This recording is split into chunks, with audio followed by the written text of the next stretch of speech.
Good morning my dear students.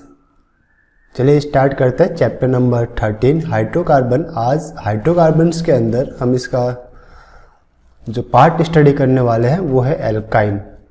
Alkene and alkene के बाद जो थर्ड पार्ट रहता है हाइड्रोकार्बन का वो है आपका एल्काइन। इसका जनरल फॉर्मूला क्या रहता है? CnH2n-2। ओके, और इसके लिए जो वर्ड रूट में जो सुफिक्स लगता है वो रहता है आपके पास YNE आइन। ओके, YNE आइन लाइक इसके लिए रिक्वायर्ड मिनिमम 2 कार्बन आपके पास होने चाहिए, देन आप एल्काइन परफॉर्म या प्रिपेयर कर सकते हो, like acetylene, like propylene, okay, like pentyne etcetera. अब हमारे पास है like this one is alkyne. General formula आपके पास क्या हो गया? CnH2n-2। कार्बन कार्बन के बीच में एक ट्रिपल बॉन्ड आपका रिक्वायर्ड है। क्या रहेगा आपका? कार्बन कार्बन आपका 1 ट्रिपल बॉन्ड आपका रिक्वायर्ड। फोर्थ वैलेंसी किसी भी एटम से या ग्रुप से आपका फुलफिल हो सकती है।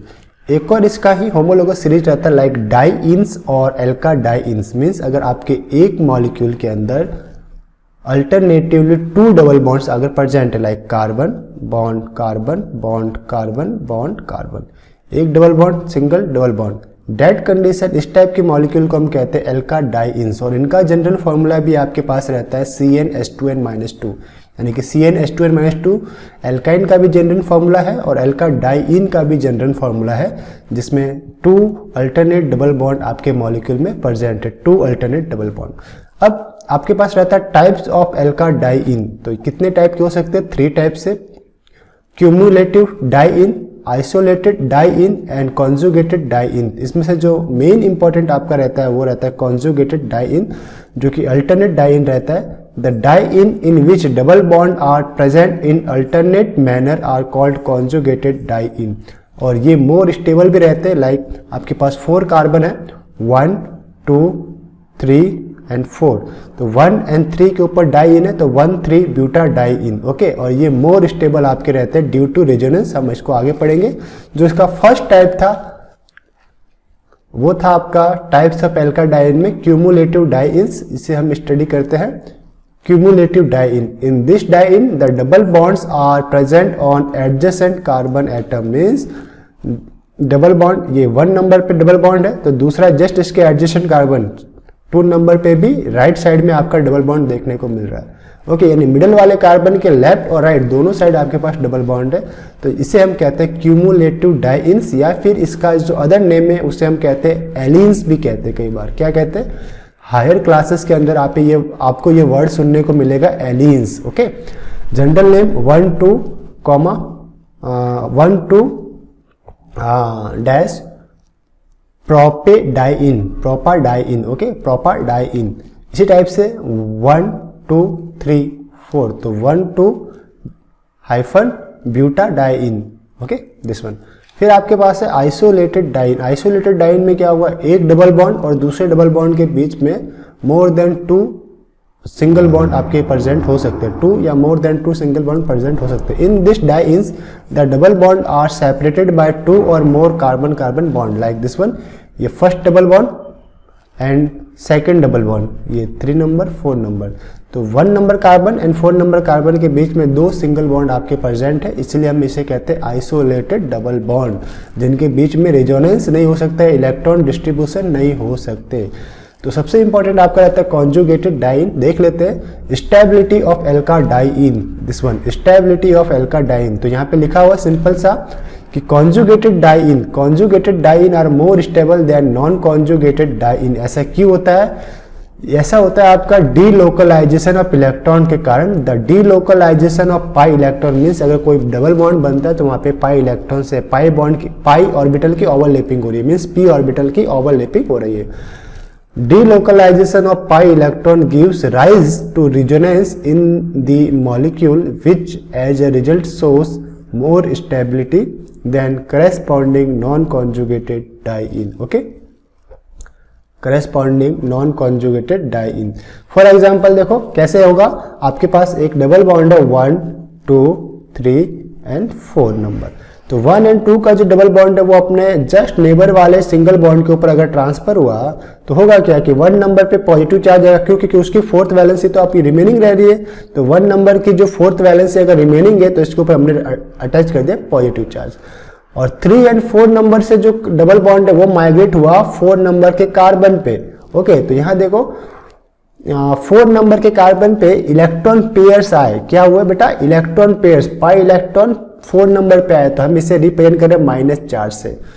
ओके, और देखिए 1 2 3 4 2 नंबर एंड 3 नंबर कार्बन की टेट्रा वैलेंसी फिल है, 1 नंबर की 3 वैलेंसी फिल है, फोर्थ आपकी पॉजिटिव चार्ज से कंप्लीट है, और 4 नंबर की भी 3 वैलेंसी फिल है और फोर्थ वैलेंसी जो है वो नेगेटिव चार्ज से फिल है। ओके, तो इसके ऊपर नेगेटिव इलेक्ट्रॉन्स कम हो रहे हैं तो नेगेटिव चार्ज, और 1 नंबर से इलेक्ट्रॉन दूर जा रहे हैं, इलेक्ट्रॉन गोज टू अवे, इसलिए इसके ऊपर पॉजिटिव चार्ज। ओके, तो इसे कहते हैं हम डीलोकलाइजेशन। कई बार रिजोनेंस में बोलते हैं, इसे कहते हैं डीलोकलाइजेशन। एक पाई इलेक्ट्रॉन से दूसरे जगह इलेक्ट्रॉन शिफ्ट हो रहे हैं। ये भी हो सकता है मे बी आपका कि जो ट्रेंड है वो उल्टा चले। फॉर एग्जाम्पल देखिए, ये इलेक्ट्रॉन्स यहाँ पे शिफ्ट, इससे ये पाई इलेक्ट्रॉन यहाँ पे शिफ्ट, ठीक है। तो प्लस जो चार्ज था, जस्ट 1 मिनट, जो प्लस चार्ज था इस बार नेगेटिव चार्ज में कन्वर्ट होगा, और जो नेगेटिव चार्ज था वो प्लस चार्ज में कन्वर्ट, या फिर हम इसे ऐसे ट्रीट करें, दिस वन उल्टा डायरेक्शन। चलो दिस बार ये बॉन्ड यहाँ पे शिफ्ट और दिस बॉन्ड यहाँ पे शिफ्ट। ओके, दैट कंडीशन क्या होगा? कहां से बॉन्ड रिमूव हो रहे हैं? 1 या मीन्स 4 नंबर कार्बन से, तो टर्मिनल वाले पे प्लस चार्ज आ रहा है। इस बार नेमिंग 1 2 3 4, फोर्थ कार्बन से रिमूव हो रहे हैं ना, तो फोर्थ के ऊपर पॉजिटिव चार्ज एंड 1 के ऊपर इलेक्ट्रॉन कम हो रहे हैं, मीन्स आ रहे हैं। इलेक्ट्रॉन रिच कहाँ पे हो रहे हैं? 1 नंबर पे, तो 1 के ऊपर नेगेटिव चार्ज हम प्लेस्ड कर रहे हैं, तो ये नेगेटिव और ये पॉजिटिव चार्ज। ओके, तो आई होप आपको ये समझ में आ रहा होगा कि इसे कहते हैं डीलोकलाइजेशन ऑफ इलेक्ट्रॉन्स। फिर आपके पास आता है method of preparation of alkyne. Method preparation किसका? एल्काइन का हमें मेथड प्रिपरेशन चाहिए। तो सबसे पहला और मोस्ट इंपॉर्टेंट रहता है फ्रॉम कैल्शियम कार्बाइड। तो ये जनरली यहाँ पे भी आप यहीं से भी रिएक्शन को स्टार्ट कर सकते हो, या फिर कैल्शियम कार्बाइड की रिएक्शन आप कराओ वाटर से, इसका हाइड्रोलिसिस कराइए। Calcium carbide CaC2 plus 2H2O, तो आपके पास क्या बनेगा? कैल्शियम हाइड्रोक्साइड, और साथ में बनेगा acetylene C2H2, means carbon triple bond carbon bond H। Okay, और ये आपका कैल्शियम कार्बाइड कैसे बनेगा? तो इसके लिए जस्ट ऊपर चलो, कैल्शियम कार्बोनेट को अगर आप हिट करते हो तो आपके पास बनेगा calcium oxide plus carbon dioxide. फिर इस कैल्शियम ऑक्साइड को चारकोल मीन्स कोक से आप रिएक्शन कराओ, 3 कार्बन से, कोक मीन्स कार्बन, तो आपके पास मिलेगा calcium carbide plus carbon monoxide, और इस कैल्शियम कार्बाइड को आपको हाइड्रोलिसिस करवाना है वाटर से। सेकंड प्रिपरेशन मेथड है आपका from dihalide. Dihalide का अगर आप डीहाइड्रो हैलोजिनेशन परफॉर्म करते हो, मीन्स हाइड्रोजन और हैलोजन दोनों रिमूव हो रहे हैं, तो आपको मिलेगा एल्काइन। कैसे? आपके पास है 1 2 वाइसिनल डाई हैलाइड, और हम इसका एल्कलाइन KOH से डीहाइड्रो हैलोजिनेशन परफॉर्म कर रहे हैं। तो देखिए एक बार क्या हो सकता है, इसका X और दूसरे कार्बन का H आपस में HX मिला के रिमूव होंगे, तो आपको मिलेगा एल्कीन। और वापस से फर्स्ट वाले, अब इस पर्टिकुलर जो आपका A प्रोडक्ट मिला एल्कीन का X और इसके नियर बाय कार्बन का H आपस में रिमूव होंगे -HX के फॉर्म में, और आपको क्या फॉर्म करेंगे? एल्काइन फॉर्म करेंगे। ओके, तो ये भी एक बहुत ही अच्छा मेथड रहता है। दिस वन आपको जनरली याद रखना है कि -2HX आपके बाहर निकलेंगे और आपको मिलेगा R bond C triple bond C bond H, last H है तो H, एल्काइन बन गया, carbon carbon triple bond. Next आपके पास जो मेथड है वो जेमिनल डाई हैलाइड से भी आप इसे फॉर्म कर सकते हो, जेमिनल डाई हैलाइड भी आप इसे यूज कर सकते हो। लाइक आपके पास क्या है? कार्बन कार्बन सिंगल बॉन्ड, और एक ही कार्बन पे 2 हैलोजन रहते हैं, तो हम उसे क्या कहते हैं? Geminal dihalide. क्या कहते हैं? Gem dihalide. ओके, और डेट कंडीशन आप एल्कलाइन अल्कोहल यूज कर रहे हो तो आपके पास -2HX फाइनली अगर आपके आउट होते हैं तो आपको बन जाएगा this particularly R bond carbon, triple bond carbon bond H, okay, this one आपका फाइनली प्रोडक्ट बनेगा, ठीक है। फिर आपके पास है third method, from tetra halo alkene के डी हेलोजिनेशन से। डी हेलोजिनेशन हो रहा है मीन्स डी हेलोजन एटम आपका बाहर निकल रहा है, ओवरऑल आपका हेलोजन एटम। तो क्या हो सकता है, टेट्रा हेलो एल्केन है मीन्स 1 and 2, यानी कि इसमें 1 1 2 2 टेट्रा हेलो एल्केन ये है 1 1, 2 2 टेट्रा हेलो एल्केन। अगर हम जिंक डस्ट यूज करें तो जिंक क्या है, मेटल है। मेटल की क्या करेगा, हेलोजन को अपनी ओर अट्रैक्ट करेगा। क्यों, क्योंकि हेलोजन मेटल के साथ आयनिक बॉन्ड बना सकते हैं। इसलिए पहले स्टेप में क्या होंगे, ये दोनों हेलोजन इस जिंक के साथ अटैच होके क्या बना देंगे, जिंक क्लोराइड बना देंगे। क्या बना देंगे, जिंक क्लोराइड। तो बनेगा आपका zinc chloride plus R bond C bond XX। अब ये दोनों X तो चले गए, तो इन दोनों की एक एक वैलेंसी फ्री हुई और ये दोनों आपस में कंबाइंड होके एल्कीन बना दिए, ओके। वापस से अगर हम जिंक डस्ट अप्लाई करें तो इस बार किसका नंबर है, इस बार दिस दो हेलोजन और इस Zn का नंबर है। तो ये दोनों आपस में क्या बनाएंगे फिर, -Zn(X2), और इनकी जो वैलेंसी फ्री होगी वो वापस आपस में कंबाइंड होके क्या बना देंगे, ट्रिपल बॉन्ड बना देंगे। तो ये बन गया आपका R bond C triple bond C bond H। तो हमारे पास क्या रहा, in the above reaction it is necessary that the 4 halogen atom must be attached at vicinal carbon पे होने चाहिए। तो आपको क्या बनेगा, दिस वन एसिटाइलिन बनेगा आपके पास from tetra halo alkane. Next आपके पास जो प्रिपरेशन मेथड रहता है वो है synthesis of higher alkyne via with sodium metal और with Grignard reagent. Sodium metal in liquid ammonia आप यूज करते हो रिडक्शन के लिए। तो होता है क्या है कि अगर हम यहाँ पे लेवे एक एसिटाइलिन लेना है हमें, और हमें एसिटाइलिन से हायर मॉलिक्यूल्स बनाना है, तो होगा क्या कि इस एसिटाइलिन का जो टर्मिनल हाइड्रोजन है, दिस पर्टिकुलरली टर्मिनल हाइड्रोजन, इसका हम अगर sodium metal with liquid ammonia लेवे तो ये H हाई एसिडिक H है, मीन्स H+ के रूप में बाहर निकलेगा और यहाँ पे आ जाएगा आपका नेगेटिव चार्ज, और सोडियम एक इलेक्ट्रॉन देने के बाद पॉजिटिवली चार्ज हो जाता है। तो नेगेटिव और पॉजिटिव आपस में अटैच होकर सोडियम एसिटाइलिन बनाते हैं, ठीक है। तो ये H2 आपका बाहर निकलता है। देन आफ्टर इस पर्टिकुलर ए प्रोडक्ट की आप रिएक्शन कराओ एल्किल हैलाइड से RX से, तो आपको क्या हो जाएगा, जो सोडियम है वो हेलोजन के साथ एफिनिटी शो करेगा, बिकॉज सोडियम और हेलोजन आयनिक बॉन्ड बनाएंगे, है ना। तो ये बन गया आपका आयनिक बॉन्ड में NaX, और जो R है वो आपका अटैच्ड हो जाएगा दिस कार्बन से, तो दिस कार्बन दिस R। तो आपके पास जो बॉन्ड बना C ट्रिपल बॉन्ड C तो पहले से था, बस इसके टर्मिनल पे H की जगह क्या अटैच हो गया R। तो ये एक बड़ा मॉलिक्यूल बन गया, एसिटाइलिन मींस ट्रिपल बॉन्ड का बड़ा मॉलिक्यूल आपको बन गया, ओके। नेक्स्ट आपके पास है विथ ग्रिग्नार्ड रिएजेंट। इसमें भी होता है जो आपका एसिडिक प्रोटॉन है एसिटाइलिन का, अगर हम ग्रिग्नार्ड रिएजेंट लेते हैं, ग्रिग्नार्ड रिएजेंट क्या होता है, RMgX। I repeat, Grignard reagent में ऑर्गेनो मैग्नीशियम कंपाउंड्स होते हैं। इसमें मेटल मैग्नीशियम, एक पार्ट कार्बनिक और एक पार्ट हेलोजन, RMgX। तो R इसमें क्या रहता है, नेगेटिवली चार्ज रहता है। ये नेगेटिवली चार्ज एसिडिक प्रोटॉन को एब्स्ट्रैक्ट करेगा, यानी खींच लेगा, तो H+ को खींच के RH बना देगा, ठीक है। तो बाय प्रोडक्ट में बनेगा RH, और जो MgX वाला पार्ट है वो कार्बन ट्रिपल बॉन्डेड कार्बन से अटैच्ड होकर दिस वन बनाएगा। इसे मैं नाम देता हूँ A। अब A प्रोडक्ट की रिएक्शन XR से आप करवाते हो तो जो मेटल है वो हेलोजन से अटैच होना चाहेगा, तो ये Mg दिस पर्टिकुलर X से अटैच होकर क्या बना देगा, MgX2, और जो R अटैच्ड है X के साथ वो अटैच्ड हो जाएगा आपके ट्रिपल बॉन्डेड कार्बन के साथ। तो आपको बन जाएगा this H bond C triple bond C bond R, higher molecule वाला, हायर मॉलिक्यूलर वेट वाला एसिटाइलिन, ओके। तो ये थे आपके प्रिपरेशन मेथड ऑफ एसिटाइलिन या एल्काइन। अब आपके पास है physical properties of alkyne, this one physical properties of alkyne. तो जनरली हमें पता है कि जो लोअर कार्बन वाले एल्कीन या एल्काइन है वो गैसेस रहते, तो इसी टाइप से एल्काइन के लिए भी ये पॉसिबल है। The first 3 member are gases, कितने, first 3 member are gases, then C4 to C8 liquids, and higher जो कार्बन वाले एल्काइंस है वो आपके रहते हैं सॉलिड के अंदर, तो carbon 1 to carbon 3 alkyne is gases, carbon 4 to carbon 8 liquid and high member solid. Next आपका जो पॉइंट रहता है वो है they are insoluble in water because they are non polar and non polar are soluble in only non polar solvent like pet ether और dry ether.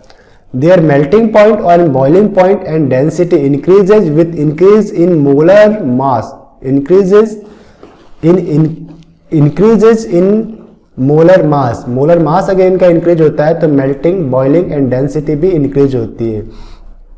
melting point and boiling point decreasing with branching, और अगर branching increase होती है तो ये सारी चीजें इसकी डिक्रीज होती है। ओके अब आता है इसका केमिकल प्रॉपर्टीज ऑफ एल्काइन, और इसके अंदर सबसे इंपॉर्टेंट टॉपिक रहता है आपका एसिडिक नेचर ऑफ एल्काइन। देखिए एल्केन और एल्कीन एसिडिक नेचर शो नहीं करती, but alkyne acidic nature show करता है। एसिडिक नेचर कैसे शो करता है, देखो हम HCl को एसिड कहते हैं, क्यों कहते हैं, because it give H+ ion in aqueous solution. Okay अगर मैं एक्वियस लूं तो मुझे ये मिलेगा H+ आयन एक्वियस सॉल्यूशन के अंदर मिलेगा। ओके तो इसी टाइप से जो आपका एसिटाइलिन है, carbon triple bond carbon bond H और ये RH, ये भी क्या करता है आपका दिस टाइप से फॉर्म होता है, ये नेगेटिव बनाएगा और ये H+ के रूप में पॉजिटिव। तो ऐसा क्यों बना रहा है, ये H+ क्यों डोनेट कर रहा है, जबकि एल्कीन और एल्केन तो डोनेट नहीं करते। उस कंडीशन में आपकी हाइब्रिडाइजेशन मदद करता है,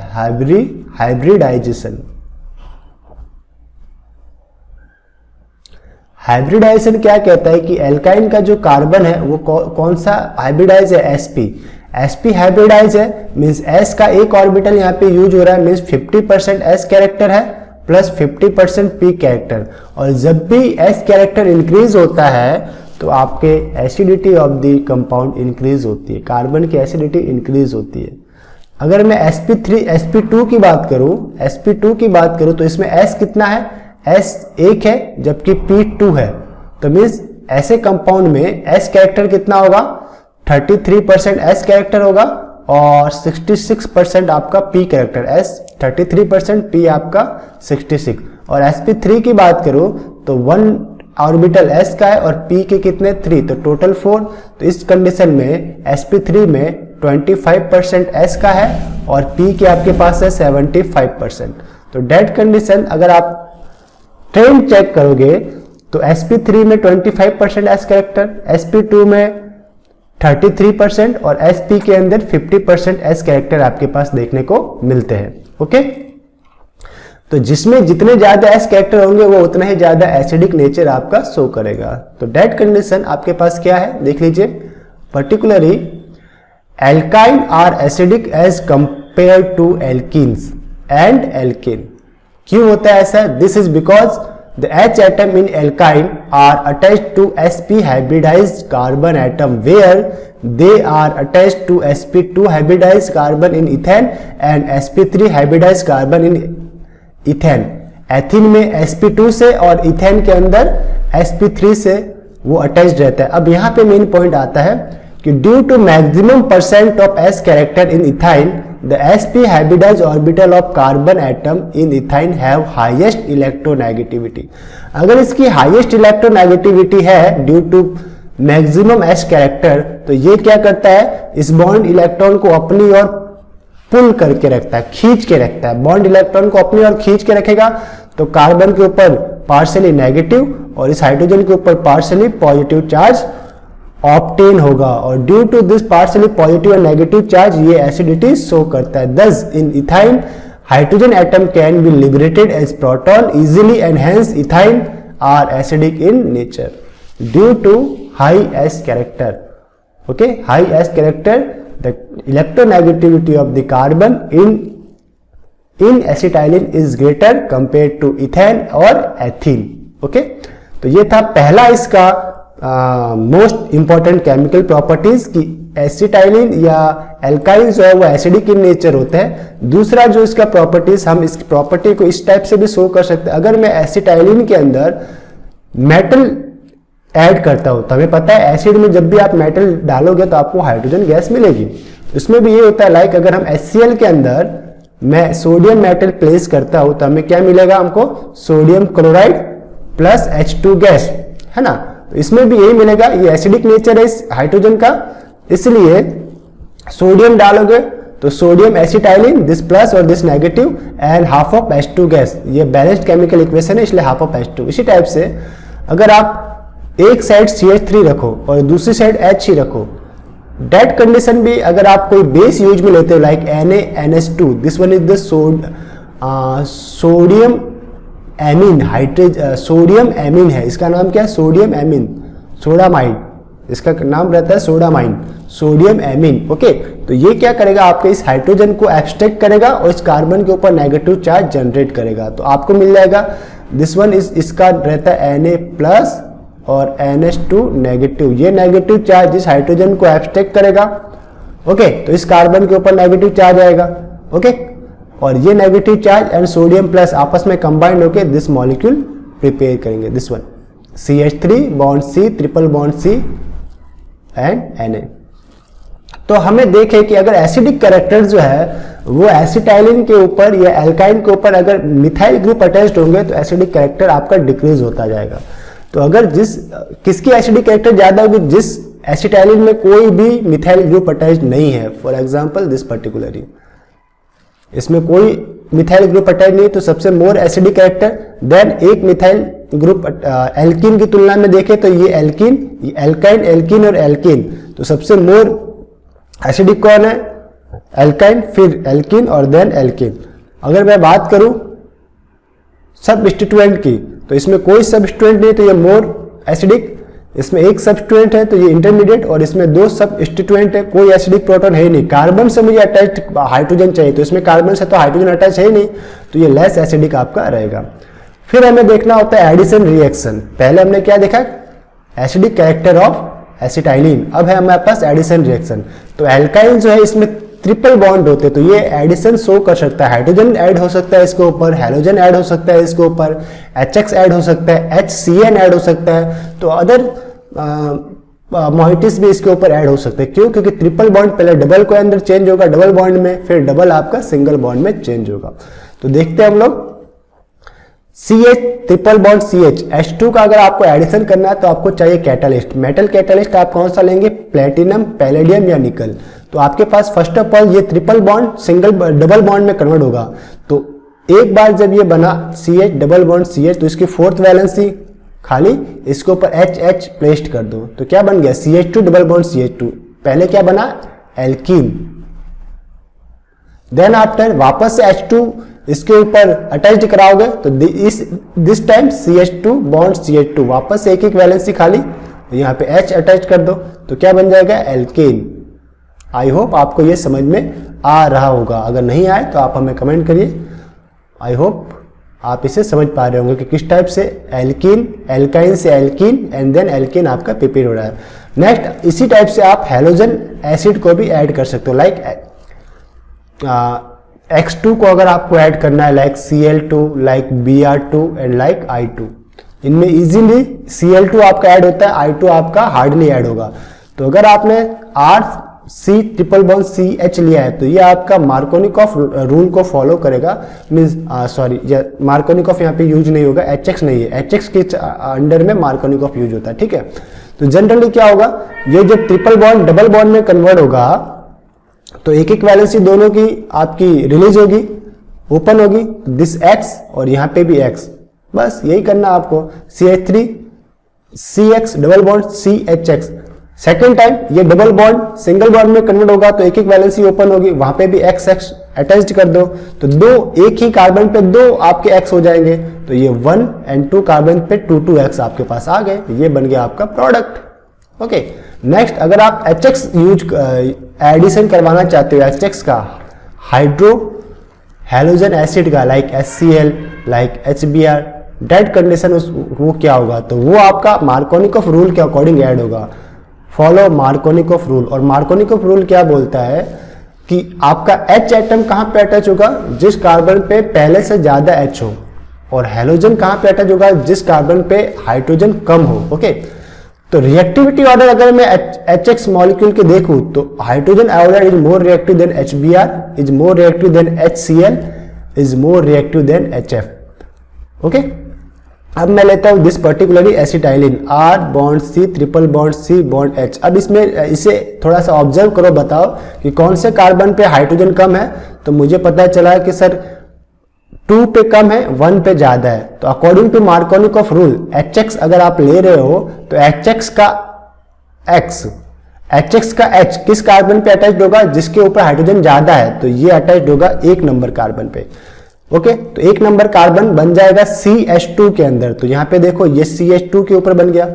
ओके, और 2 नंबर कार्बन पे आपका अटैच्ड होगा हैलोजन। तो यहां पे आपको हैलोजन प्लेस्ड करना है फर्स्ट टाइम, क्योंकि 2nd नंबर कार्बन पे कार्बोकैटायन जनरेट होगा और वहीं पे आपका हैलोजन आके अटैच्ड होगा।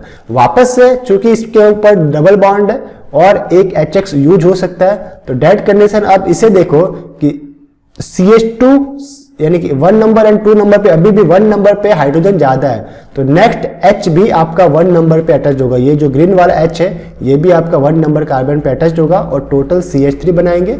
और जो आपका रिमेनिंग X है येलो वाला, वो आपका कार्बन 2 पे अटैच्ड होगा और आपके पास कार्बन 2 पे टोटल 2 हैलोजन एटम आपके हो जाएंगे, 1 2।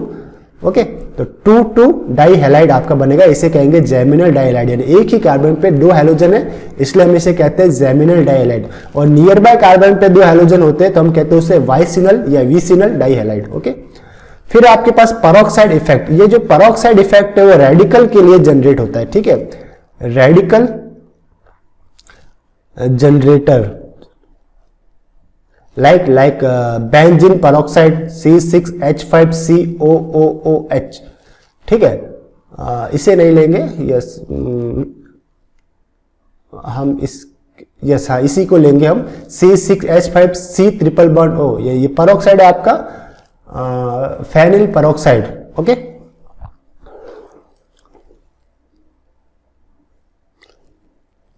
पर बेंजोइक एसिड भी बोल सकते हो, पेरोक्साइड भी बोल सकते हो। अगर हम ये यूज लेते हैं और सनलाइट यूज लेते हैं HNu, तो आपका फ्री रेडिकल मैकेनिज्म के थ्रू रिएक्शन होगी और एंटी मार्कोनिकॉफ रूल के अकॉर्डिंग प्रोडक्ट मिलेगा। मींस एट दैट टाइम जो आपका हैलोजन है वो अटैच्ड होगा उस कार्बन से जिसके ऊपर नंबर ऑफ हाइड्रोजन मैक्सिमम है। तो फर्स्ट कार्बन पे नंबर ऑफ हाइड्रोजन मैक्सिमम है, तो ये हैलोजन एटम आपका फर्स्ट कार्बन पे अटैच्ड, मींस जो Br है वो फर्स्ट कार्बन पे अटैच्ड हो रहा है और H जो है जिसे मैं हाईलाइट करता हूँ ग्रीन से, वो 2nd नंबर कार्बन पे अटैच्ड हो रहा है।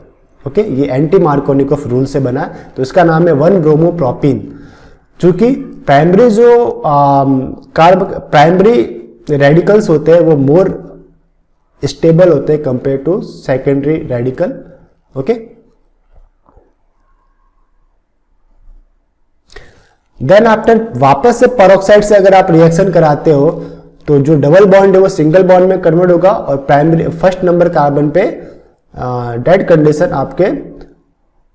इस बार अगर हम देखें कि 1 और 2 दोनों में से किसके ऊपर ज्यादा हाइड्रोजन है, तो दोनों के ऊपर सेम हाइड्रोजन है और due to steric hindrance, means एक ही कार्बन पे 2 हैलोजन अटैच्ड होना थोड़ा डिफिकल्ट है क्योंकि दोनों बल्कायर एटम है, तो एक ही कार्बन पे 2 अटैच नहीं हो पाएंगे। तो क्या होता है, एक नंबर कार्बन पे रहना पसंद करेगा और दूसरा 2 नंबर कार्बन पे रहना पसंद करेगा, तो आपको मिलेगा 1,2-डाइब्रोमोप्रोपेन।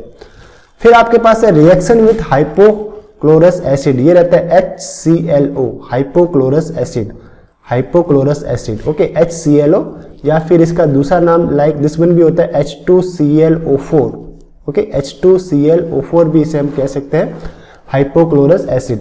हाइपोक्लोरस एसिड से जब हम इसकी रिएक्शन करवाते हैं तो हमें बनेगा, या हाइपोक्लोरस एसिड या क्लोरीन से हम रिएक्शन करवाएंगे तो आपको जो ट्रिपल बॉन्ड है पहले वो डबल बॉन्ड में कन्वर्ट होगा, एक कार्बन पे OH जाएगा इसका और दूसरे पे क्लोरीन। वापस से हाइपोक्लोरस एसिड से रिएक्शन कराओगे तो डबल बॉन्ड आपका सिंगल बॉन्ड में कन्वर्ट होगा, एक कार्बन पे आपका OH और दूसरे पे क्लोरीन।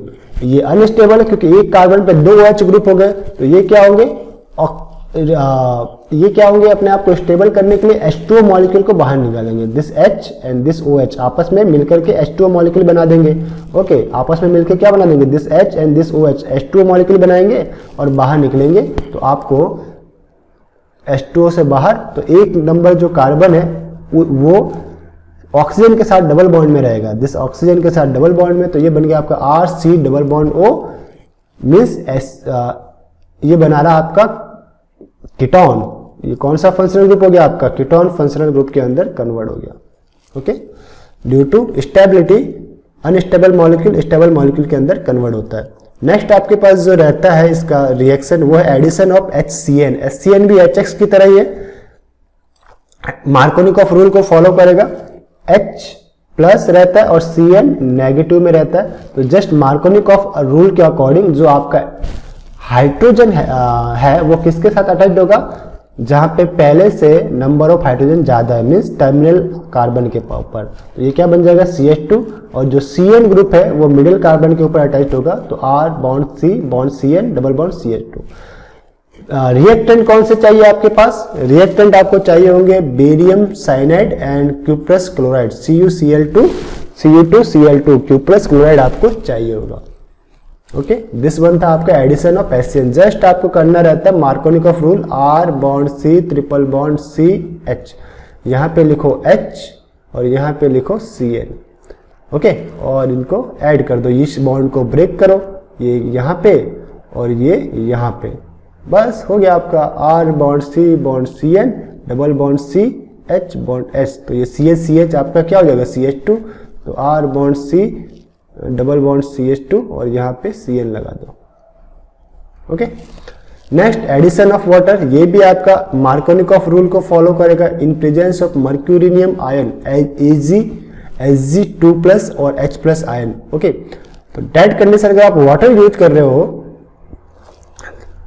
तो डेड कंडीशन, और साथ में आपके पास यहाँ पर है H और ये हो गया आपका OH। ओके, तो ये बॉन्ड यहाँ पे ले लो, इस बॉन्ड को आप यहाँ पे ले लो। ठीक है, तो आपके पास क्या बन गया, this one CH2 double bond carbon, बीच वाले कार्बन पे OH और बॉन्ड H आइसोमराइज होके ये बना देंगे आपके पास एसिटल्डिहाइड। एसिटल्डिहाइड कैसे होगा, लाइक दिस वन। अगर मैं इसको आइसोमराइज करके बताऊं तो आपको समझ में आए, this one double bond, sorry यहाँ पे डबल बॉन्ड नहीं बनाना आपको, this CH2 double bond carbon bond H bond O bond H। तो देखिए क्या होगा, this bond goes to here, तो यहाँ का एक बॉन्ड आपका ओपन होगा और ये जो H है वो यहाँ से माइग्रेट होके यहाँ पे अटैच हो जाएगा। ठीक है, तो बनेगा क्या overall CH3 bond C double bond O bond H। इसका नाम रहता है आपका, दिस पर्टिकुलर का नेम जो रहता है इसे हम कहते हैं एसिटल्डिहाइड। एसिटल्डिहाइड। नेक्स्ट जो इसकी रिएक्शन रहती है पॉलीमराइजेशन, ये लीनियर पॉलीमराइजेशन शो करते हैं। मीन्स अगर मैं CH ट्रिपल बॉन्ड CH के n नंबर ऑफ मॉलिक्यूल्स लूं और इनको हिट करूं तो repetitively CH double bond CH double bond CH और इनको सिंगल बॉन्ड से ऐड करते जाओ। ठीक है, यानी ये यूनिट आपकी रिपीट होगी n times. Okay, CH double bond CH repeat होगी। इसी टाइप से अगर हमारे पास है साइक्लिक पॉलीमराइजेशन, साइक्लिक पॉलीमराइजेशन में आपको क्या करना होता है,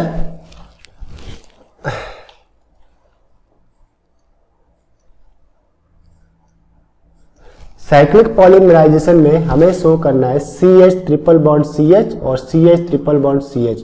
तीन एसिटाइलिन मॉलिक्यूल को इस टाइप से अरेंज करो कि एक साइकिल का रूप लेवे, मीन्स हेक्सागोनल साइकिल लिखे, लाइक पहला कार्बन, दूसरा, तो ये ट्रिपल बॉन्ड 1 एंड दिस 2, तो ये ट्रिपल बॉन्ड एंड दिस 2, तो ये ट्रिपल बॉन्ड। ओके, इनके साथ H भी आप प्लस्ट कर दो और फिर ओपन करते जाओ, this bond here, this bond here and this bond here. तो ये जो एरो आ रहा है वहां पे सिंगल बॉन्ड बनेगा, तो यहां पे एरो जो है वहां single bond, like this one में कर सकता हूं, दिस।